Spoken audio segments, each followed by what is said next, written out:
Assalamualaikum warahmatullahi wabarakatuh. Alhamdulilladzi an'ama 'alaina bi ni'matil imani wal Islam. Asyhadu an la ilaha illallah wahdahu la syarikalah wa asyhadu anna Muhammadan abduhu wa rasuluhu la nabiyya ba'dah. Yang kami muliakan seluruh wali santri, yang kami cintai seluruh santri putra, santri putri. Syukur alhamdulillah alamin, pada kesempatan malam hari ini saya bisa kembali bertemu dengan kalian semuanya untuk membersamai ngaji bareng dengan saya, belajar bersama dengan saya, yaitu Mabadi'ul Fiqhiyah. Tentunya rasa syukur itu harus kita ikrarkan bersama dengan baca tahmid alhamdulillahirabbil alamin. Salatullah salamullah ala toha rasulillah, salatullah salamullah ala yasin habibillah. Semoga selawat salam tercurah limpahkan kepada junjungan kita Nabi Agung Muhammad sallallahu alaihi wasallam.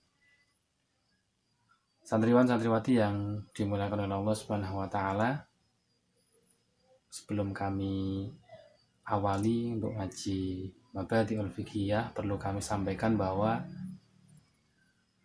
yang namanya fikih itu penting sekali untuk kita pelajari. Karena apa? Karena segala ibadah kita itu semuanya tidak lepas dari yang namanya fikih.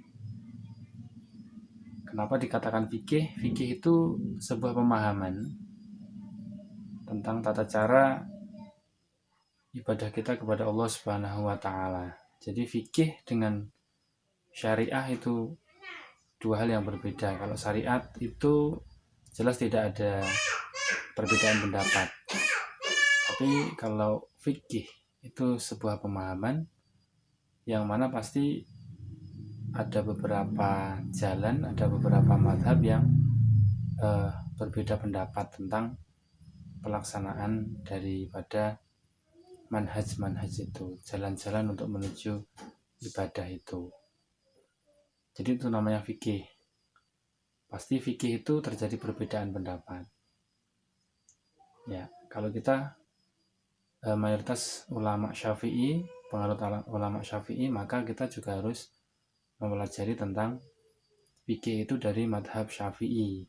Walaupun sebenarnya ada madhab lain yang punya pendapat jalan di cabang fikih itu.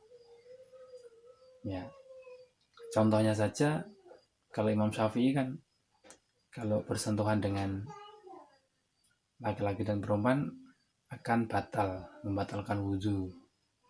Berbeda dengan mazhab yang lain, jika menyentuh tidak batal, contohnya seperti itu. Itu namanya perbedaan pendapat atau mazhab.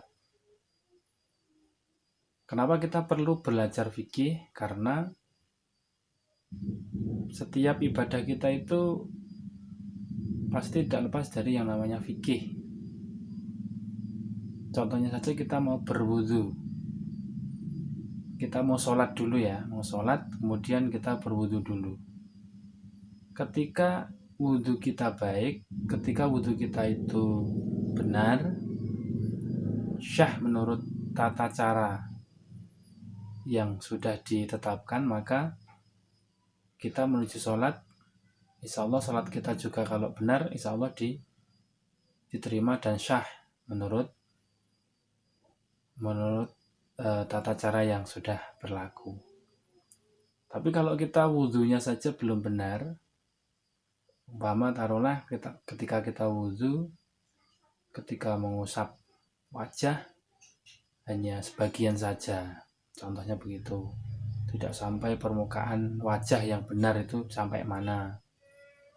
Kemudian ketika membasuh tangan hanya sampai pergelangan saja, itu berarti kan belum sah kalau menurut Imam Syafi'i, karena kita bermadzhab Imam Syafi'i. Kalau wudhunya saja belum sah, mana mungkin sholat kita diterima oleh Allah. Itu contoh kecil saja. Baru mau masuk ke sholat.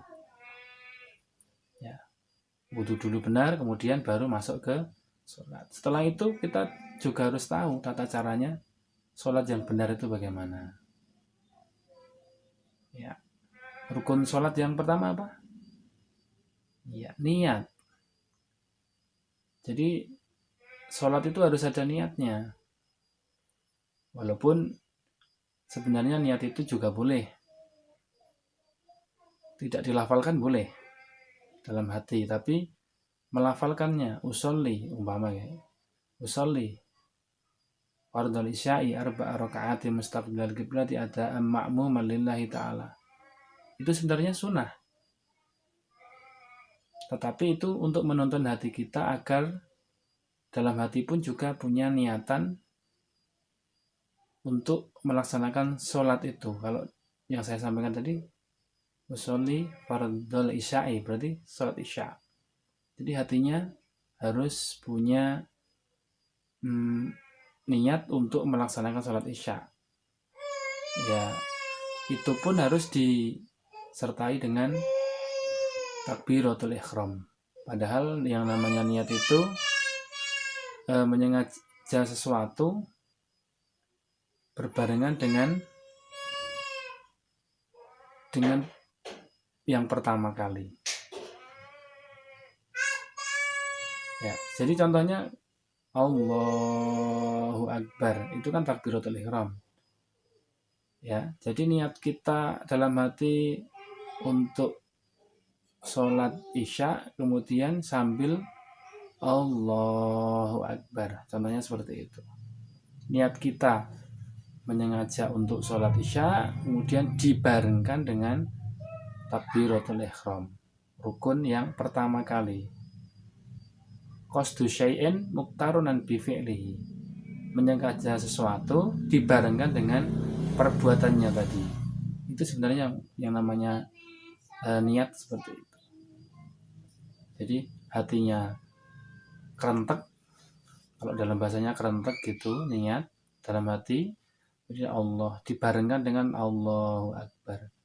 Jadi Allahu Akbar itu dalam sholat ya rukun, wajib dikeraskan suaranya, bukan tangannya yang Allahu Akbar tapi mulutnya.